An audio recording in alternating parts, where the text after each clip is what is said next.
Well, good evening, everybody. My name's Sandy Beach, and I'm an alcoholic. How you all doing? We're almost there. I want to thank everybody for coming, and I think I've said this every time, that this is not a step study or how to do the steps or anything to replace your sponsor or anything. It is time to have some fun and tell some stories about AA.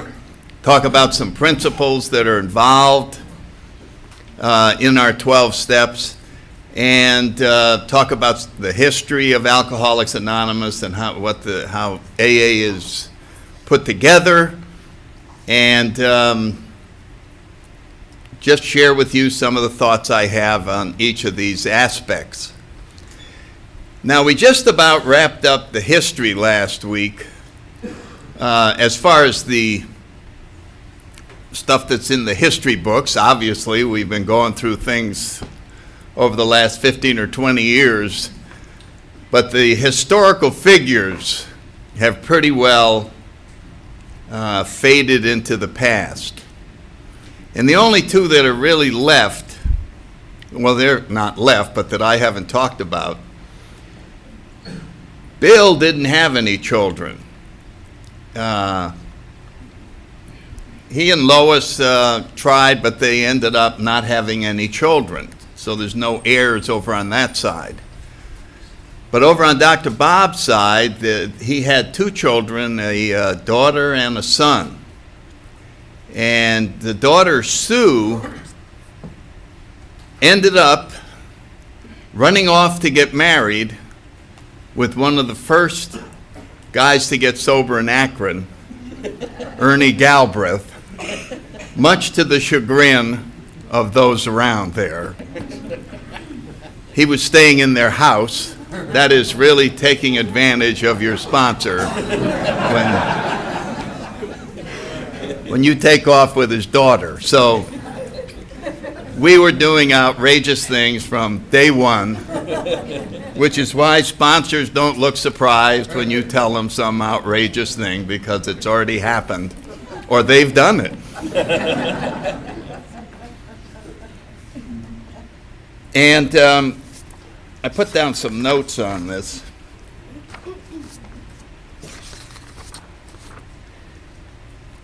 She eventually remarried her childhood sweetheart, and they had two sons. She passed away in 2002, and it was survived by her two sons.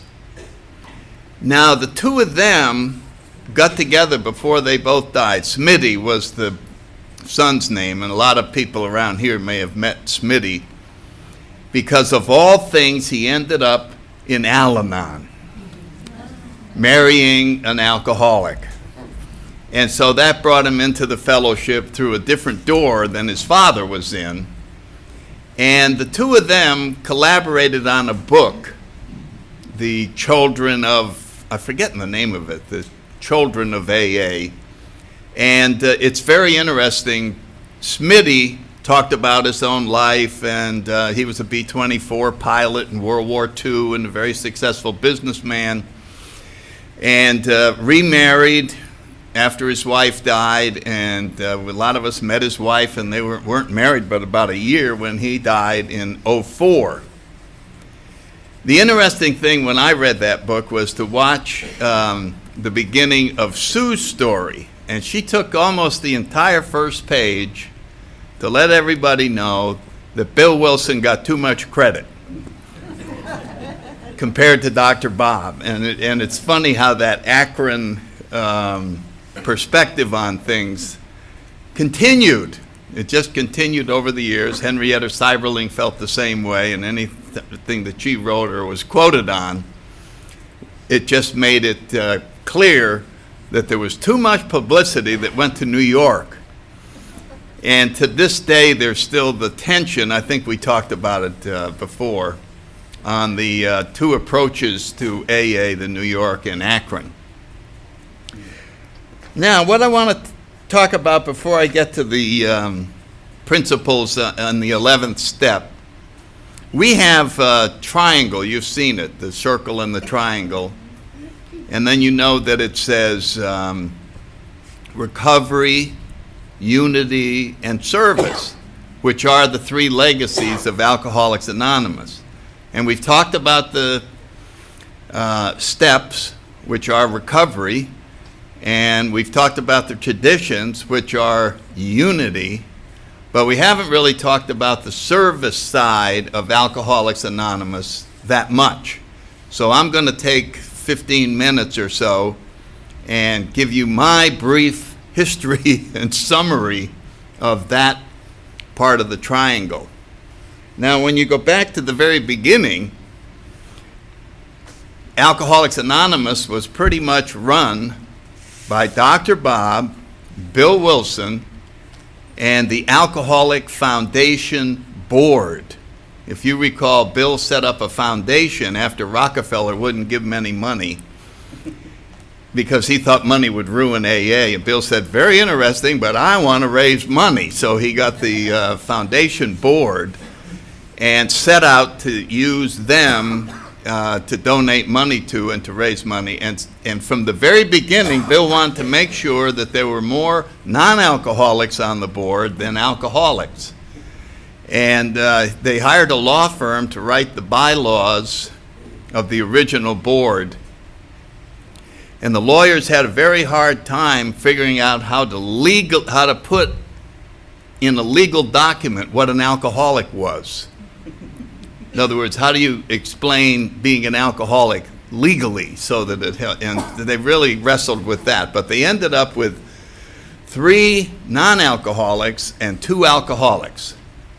And one of the alcoholics on the board got drunk and had to be replaced.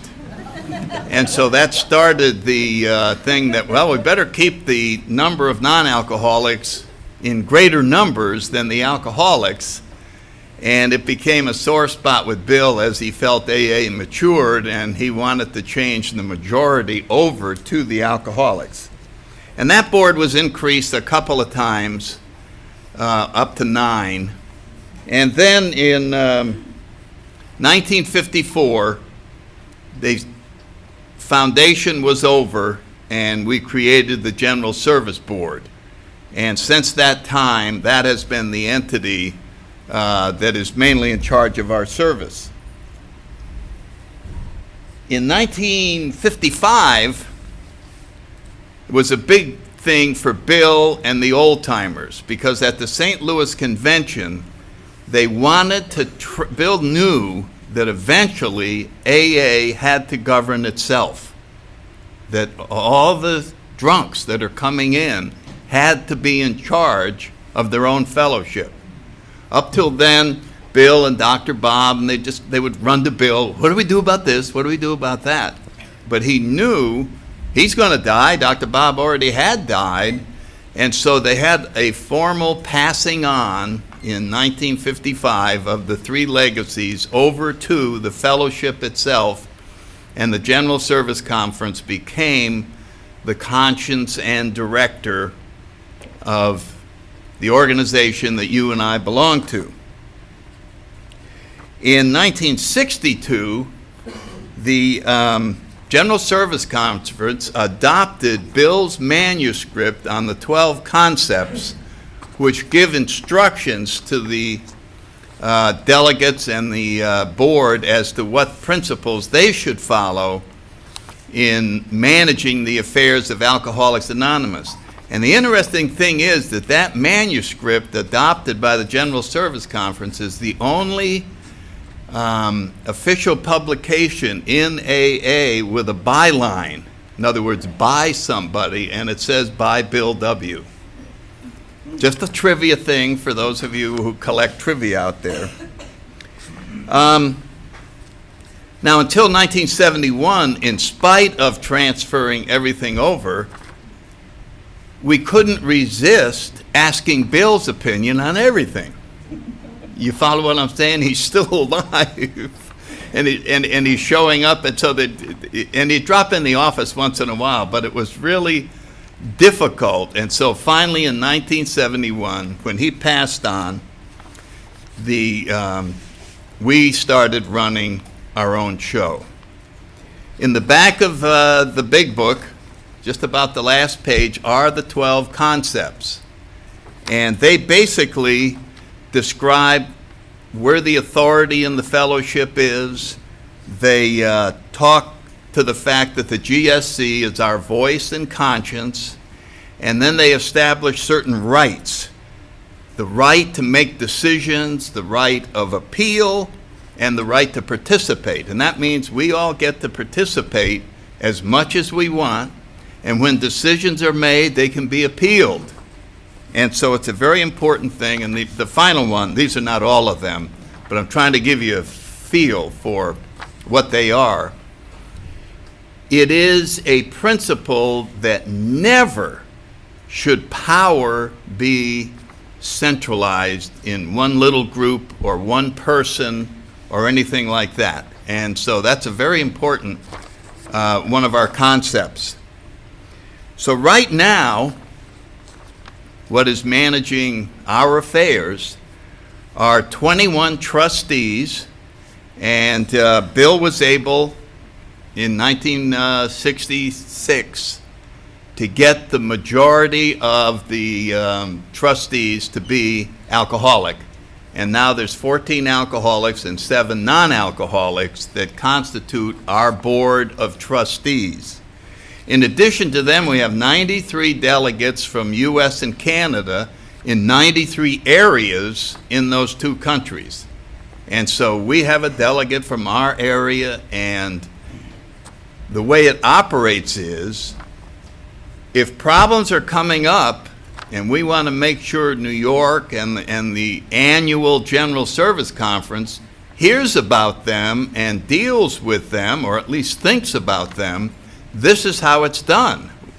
We have our intergroup representative, and we pass on and we attend meetings and find out what's going on in other groups. And you'll see when we get into some of the issues that AA service has had to deal with, that this is really important to participate in this.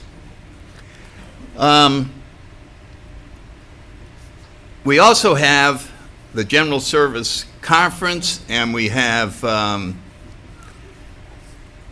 the employees in the New York office. And there's 11 employees in that office, and each one of them, if you've ever been up there, they each have an office, and they have a specific area of responsibility, like literature, setting up a conference,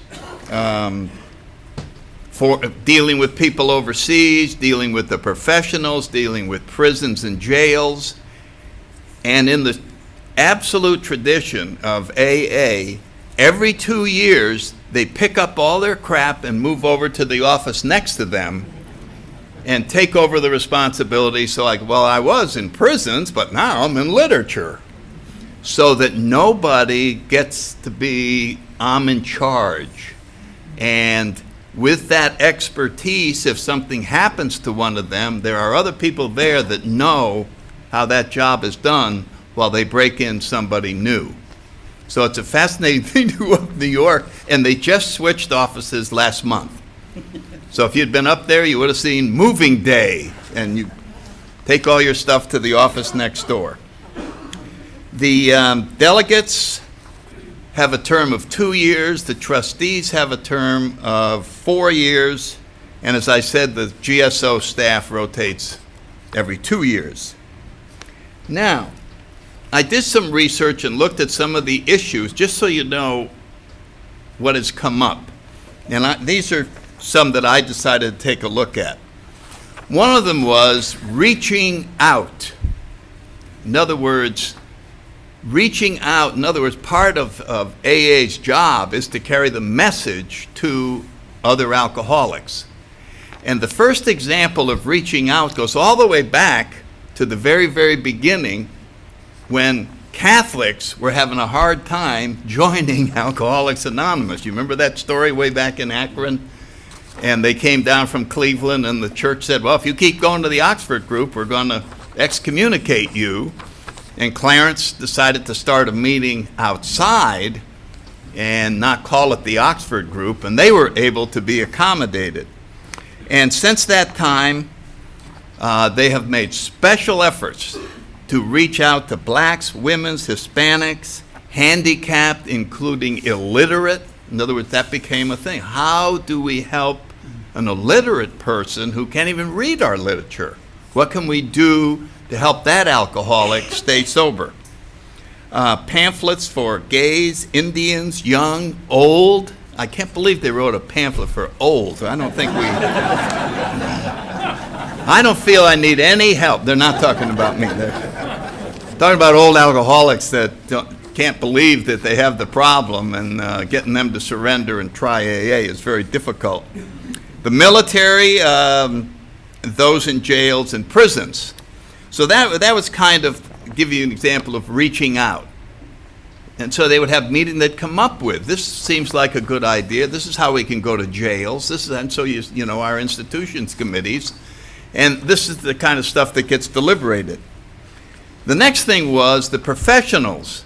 Now, we didn't have to worry about professionals until the 70s when federal laws were passed making alcoholism a disease. That didn't bring the professionals in. It's when it was covered by insurance.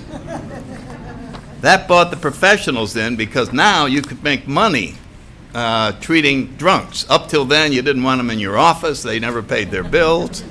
And who wants to help them? But now with insurance coverage, so now we have other people advising new alcoholics on how to stay sober, sometimes in conflict to what they hear when they eventually get to Alcoholics Anonymous.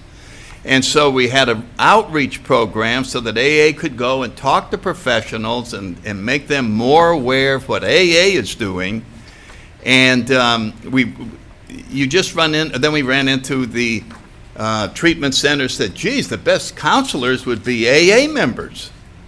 And when that first happened, I don't know if some of you were around then, it was, oh, he's a two-hatter. That was the term that was being used. He's a traitor to carrying the message for nothing.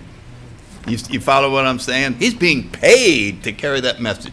And they finally resolved it, that he wasn't 12-stepping and carrying the message. He was helping the person get through detox and educate them about the disease and get them ready to come to Alcoholics Anonymous. And so that finally the two-hatter thing, and now many of us work in the treatment facilities with no problem whatsoever and no stigma attached or any of that.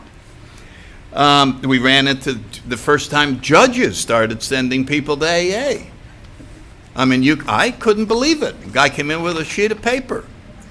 I mean, when it's the first sheet of paper you've ever seen at an AA meeting, you go, we don't sign papers. We've never signed one before, and I'm not starting tonight. I mean,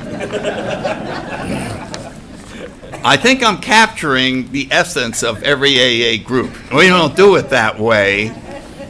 And so we had to go through the process of educating all the AA groups and talking with judges, and things have smoothed out, and now it's not a major event. Then we had the treatment centers taking people through the steps in treatment, and then they come out, and now they got a sponsor, and they go, oh, no, the treatment center, that's not the way to do that at all. So we had to work on those types of problems. Then we had conflicting advice to newcomers, pills, and outside experts. The earliest one I remember was the RAND report from the RAND think tank up in Washington, and they concluded that AA didn't know what they were doing, that we really ought to be taking alcoholics and teaching them how to drink. And so we had to respond to these various things. And I remember the Sobels were two psychologists from Canada, and they had, all of a sudden, it hit the thing. We have been treating alcoholics for years with our aversion therapy, and we have hundreds that are staying sober. And this was the only time when there was great big numbers. And everybody went, wow, this is what is that? What is that? And it stayed that way for a number of years until two more psychologists studied the follow-up. Nobody was sober. It turns out they were doing their research by calling the alcoholic, asking him how he was doing. I'm doing great. Okay, we have another success down there in Utah.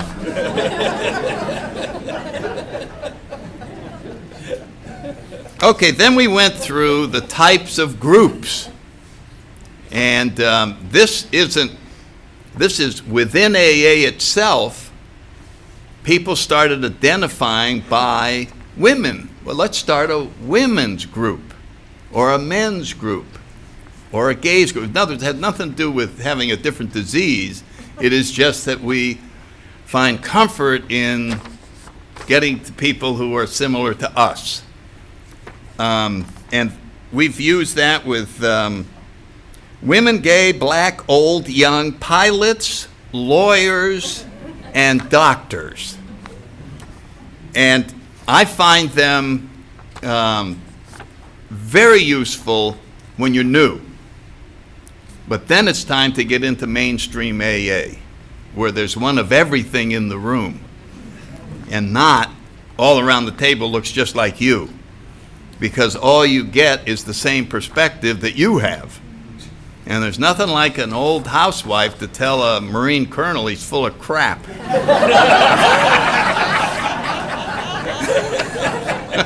At a military meeting. You follow what I'm saying? Well, you may fly the plane well, but you're stupid. So.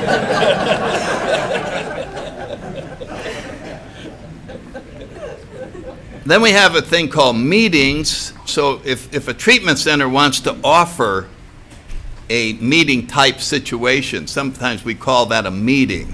And we take a meeting to a treatment center so that the people in there can hear what a meeting looks like, and they can get sponsors and so on down. But it's not a group. Nobody belongs to it. You follow what I'm saying? The other thing was the dual purpose meetings. And those started up as we got an increase in dual addiction. And people said, I'd be more comfortable just meeting with other people who are dually addicted. And those groups started up, but the General Service Conference took a look at that and said, great, I hope it helps you, but we're not going to list you as an AA group. That is not AA. And so that type of dual purpose, it was felt, and very wisely, that it would start broadening AA and weaken the identification that is so necessary, and we talked about before. And the last thing they said there's still a problem, and we've never really been able to completely address it, of drug addicts who choose to attend closed AA meetings in spite of knowing what the traditions are, because there's nobody in charge. You can't not allow that. You see what I'm saying? There's no rules in AA. And so that continues to be a problem across the country. Okay, the last item was finances, self-supporting. And of course, they declined outside contributions from the very beginning, even though it was contrary to what Bill's plan was. And they tried to make AA self-supporting, meaning from you and I. You know what I mean? In 1964, when I came in, they passed the word that the General Service Office could function if every member of AA would donate $1 a year. And they didn't get it. They had to get some of the income from big book sales. So think about that. $1 a year? And so when they ask at groups, could you increase, that's what they're talking about. They're trying to make us self-supporting off of us and not off of selling books. And so as we got more successful, and the big book, 1 million, 5 million, suddenly people, non-members of AA, are buying more literature than AA members, and our income, if you really get technical on that particular situation, is coming from outsiders. It wasn't a member buying a big book, it was a treatment center and libraries or wherever they're going. So that became more urgency in upping the ante that comes from you and me. And we still I would say the average donation at an AA meeting for all the coffee you can drink and all the spiritual advice you can get and the wonderful fellowship and camaraderie, the average donation is about 1/4 of what it costs for a cup of coffee at Starbucks. And so when they ask could we put a little more in, don't be embarrassed to put $2 in. That's all I'm saying. I'm trying to share where they are. Bill had this saying when I was new. He said, drunks will buy the bar a round of drinks when they're drinking. They'll set up Madison Square Garden. When they get sober, they're tight as the bark on a tree. And that was his quote. Anyway, the individual limit went from 100 to 1,000. Lois wanted to donate stepping stones. They turned it down. They said, no, we're not going to take that and own it and get the income off of that. So it became a state historical place. And the last thing on that is our magazine, The Grapevine. Now, The Grapevine, I think we talked about it, started out as a little tiny newsletter, and it became one of the great magazines where people could contribute stories and share their experiences in AA. And it was a very powerful thing. A man outside of Chicago just celebrated his 60th anniversary, and I sent him a card. His name is Paul M. And I used to wait for the Grapevine that would have a Paul M. story in it, where he's going to discuss some principle in AA. I mean, he was such a good writer, and it really was exciting. And this is a general feeling across the fellowship that as the years have gone on, while Grapevine became more diverse, it backed off on really focusing on God. The God banner just seemed less than it used to be. And it was more a reflection that perhaps that's the culture that we're in. The country doesn't want to hear that much about God, so we won't put it in there that it might offend somebody.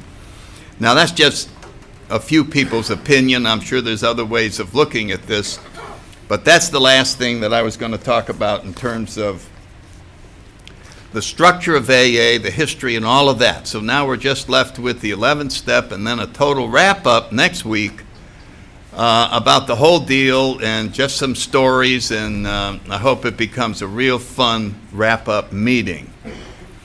So we're on this step, sought through prayer and meditation to improve our conscious contact with God as we understood Him, praying only for knowledge of His will for us and the power to carry that out. Quite a mouthful. And at some point in telling stories, I told you about one of my heroes, Chuck Chamberlain, and his assessment as he got older. And his assessment was, and I think I talked about it earlier, there's only one, this is for all human beings, there's only one problem, and that includes all problems. And there's only one solution, and that includes all solutions. The problem is conscious separation from God. Our awareness, before we get working on these steps, tells us that we exist separate from God. That God is something over there, and then there's us. And I think I told you my reaction to God is everything or He's nothing. I said, well, I guess He is everything. I'm just going to imagine Him. He's everything. He's this floor, He's all these people, He's all that. And part of me went, yep, and then there's you. I don't know if you relate to that, but it was like Yeah, but I'm over here. I'm not in the big circle of everything. I'm over here. And that's what conscious separation is. And it exists because of our story. We put together all the slides and God isn't in them.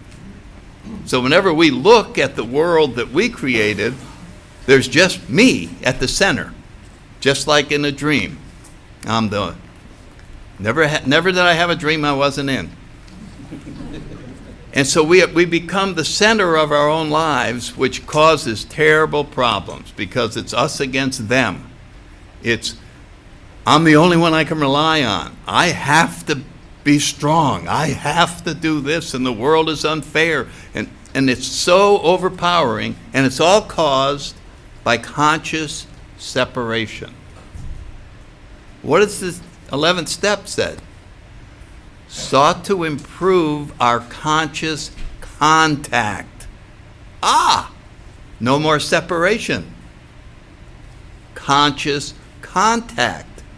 Now we're in touch with a different world. And there's a saying, instead of being apart from, we're a part of. And it's a little play on words, but it's very powerful. Instead of living apart from everything, I come over and become part of something. And that begins with starting to be part of AA. And you like it. And we go, I'm really part of AA. It was the only thing I was a part of. And then I worked the steps and went through the changing of the old ideas. We've been using slides. And as I did that, the picture on the screen started changing, and it became apparent that the Creator was the center, and I'm just one of the guys on the bus. And it took a lot of pressure off. I wasn't in charge of anything. I'm just supposed to show up, have a cup of coffee, listen to the speaker, and enjoy it. My top job is enjoy life. We absolutely insist on enjoying life. And so we start in on this, and of course the ego has not given up. We've made a lot of progress in squashing that guy down, erasing different old ideas. And he sees this thing about prayer and meditation. And he immediately comes up, I don't know about you all, but as soon as somebody said prayer and meditation, I said, that doesn't work. I never tried it. But I said, it doesn't work. Therefore, why should I try something that doesn't work? And Bill uses a sentence in the 12 and 12 that I've always loved. He said, we are the same as a scientist who refuses to perform a certain experiment lest it prove his pet theory wrong. And part of us doesn't want to try prayer and meditation out of fear that it might work and make us look like a jerk. Hey, I've been wrong all these years. This stuff really works. Now, isn't that silly that we would cut off our nose to spite our face and not give this a fair shake? And so all of this is designed to further erase our old ideas and move closer to the light, so that that's what's shining through.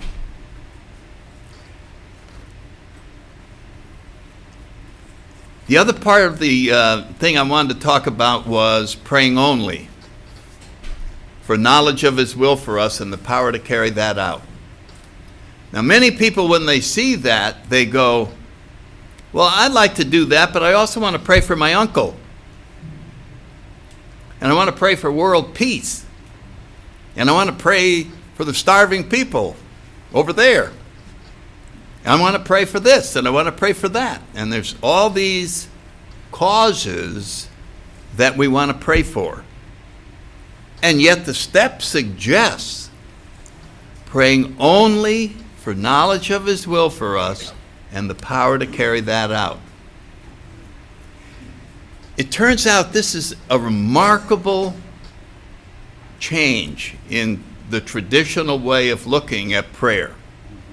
Praying only for knowledge of his will for us and the power to carry that out. The purpose of the whole program is to have an awakening. To have an awakening. If we go back to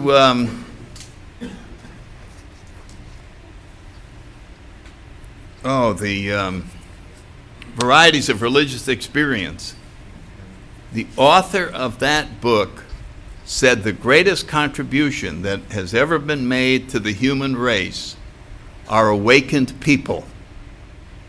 That contributes more to the world than anything. It is a much higher goal than a limited target. A limited target, how is the target chosen that I'm going to pray for? By my ego. I think this ought to be different. And so I want this person to get well. Well, maybe they're not supposed to get well. Maybe they're supposed to learn some lessons from further sickness. In other words, we aren't in charge of everything. And so Bill makes this point over and over that when we're doing that, we are simply looking at the big screen and deciding what's wrong and praying that it be changed. And we're back working up there instead of in here. It may sound unkind, but it really isn't. Of course we want all these things to turn out a certain way. But the best way we can contribute to all of that is to allow more light to come through us. That's the greatest contribution that we can make. And so that's why he comes up with praying only for knowledge of his will for us and the power to carry that out. So if we focus on that, and we're back in our slide booth, working only on the slides in there, and not keeping track of what's going on in the world, because we want to change the world that we're living in, this is where we work. And we're working on we have a collection of, God, I suppose the average person has 10 or 15,000 slides. We got opinions on everything. And we got memories of experiences, and each day we look around going, wrong, right, wrong, wrong, that's wrong, that's wrong. Yeah, that shouldn't happen, this is that, I hate that, this is, blah, blah. I mean, there's probably 1,000 a day. And we don't even know it. And it causes us a great deal of pain. And so we're going to go, I'm going to stop fixing the screen. I'm going to stay in here. And that's when we inventory and we start bringing them up to get them erased, to get them so that only light shines through. And that's a long-term project. But as the results come in, it looks something like the prayer of St. Francis, where we reach in and we take out the hatred slide and we allow the program to erase it and are focusing on our higher power, and what shines through is love. It came out of us. This is what is inside of us. When you look at the prayer of St. Francis, he is describing this. Ooh, that's going to sound good. Chris, why'd you bump into the microphone? Got it into the headset. He is describing the powers that are inside of us and what happens when the barriers to them are released. He is describing you. This is who you really are. Your essence is love. Hatred is what we got by watching this stuff. I hate that, I hate that. But that isn't who you are. That's the story that we create. Well, you gotta hate that guy. And when that thing's erased, that hatred slide, love comes through. And that's what his whole prayer is about. Where there's hatred, I bring love. That where there is wrong, remember we look at all the wrong in the world? Look, that's wrong, that's wrong. You're wrong. You wronged me. And then we clear this off, and what comes out is forgiveness. Just that comes out naturally. Oh, somebody wronged me. Well, they're probably messed up. Pray for them. That's fine. It's a whole different thing. You can see we're so free as these events are happening. Everything's screwed up. Absolute discord. Then we work on that. Harmony comes out. This is what is inside already. This isn't anything that we learn. This is not, it's there. This is the true nature of our spiritual selves. And so we're not learning how to be loving. We are. It's just been blocked by this stuff we've been creating up there. Where there's error, we bring truth. Truth comes intuitively. It suddenly is revealed. We didn't figure it out. We didn't study it in the book. We didn't do anything. We just got error washed, and what was left was truth coming out. That where there is doubt, do you doubt all the way around? And if we get that to disappear, faith automatically appears. We already have it. You see how different a view of everything this is. So where there is despair, oh my God, it's the end of the world. All right, well, we don't want to play that one anymore. Let's just wipe it. Oh my God, hope. Hope springs eternal. It's just out it comes. It's already there. That's the wonderful gift that we're getting here, is the awareness of what's already inside if we do this work. That where there are shadows, I may bring light. So there's the light. We don't go get it and bring it. It shines. You watch people in this program as they go through and follow, they're going, yeah, my sponsor wants me to do this. And I can't believe he wants me to go to New York and make a freaking amend. And then they start glowing because they went up there and erased an old hatred slide. And you start seeing them at meetings and you just go, God, you're always happy. You're just going on. Where was I? Shadows. And finally, where there's sadness, I bring joy. Bill said the whole theme of AA is the joy of living. What does that mean? It means we're going to open it so that that's you. Why do people become joyful? Because they got sadness out of the way. I mean, it's such a different way of looking at all of this. And St. Francis went through hell to get to this point where his awareness showed all of this. And I think we talked about it earlier about the life of St. Francis. When you see a picture of him, birds are sitting on his shoulder and deer coming out of the woods just to stand near him. What is that? I would say in AA vernacular, that is a program of attraction. That people aren't, you don't come in here and get beaten to do these things. You go, that really happens? Does that really happen? And then we see it happening in people. That is called a program of attraction. And then he goes on, it is by self-forgetting that one finds. So the way to really take care of yourself is to not take care of yourself. I'm just going to leave that go. And then everything is revealed to us. And It is by forgiving that one is forgiven. It is by dying that one awakens to life eternal. What does dying mean?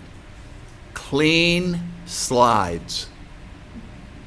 It's almost you're walking around without a past. Man without a country. Man without a past. I can't even remember what I used to resent. How would that be? What's your biggest resentment? God damn, I can't even remember. Where'd it go? Somebody blotted it out. God damn, I wish I kept the record. I can't remember. What a different way of looking at all of this. Sought through prayer and meditation to improve this contact that began at the end of the promises when we said we suddenly realized that God is doing for us what we couldn't do for ourselves. The awareness was personal. It wasn't a theory. It wasn't, well, God's real to me because other people tell me about it. No, that's not real. That's just book knowledge.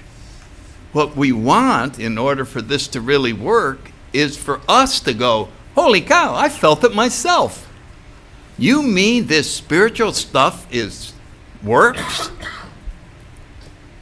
I remember the couple of young people up in Washington, D.C., and one of them was trying to explain it. They were probably 18 or 19. Now they're much younger. Maybe they were 20. Seemed real young to me. And one of them was trying to talk his buddy, who was brand new, into the program. And he summed it all up by looking him right in the eye, and he said, this spiritual crap works.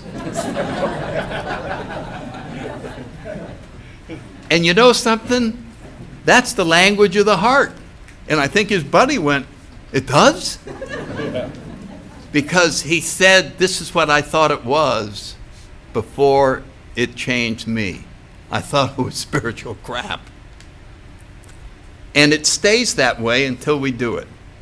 And then we start having this experience sought to improve our conscious contact. So for our story purposes, improving is getting another slide erased, getting another one erased.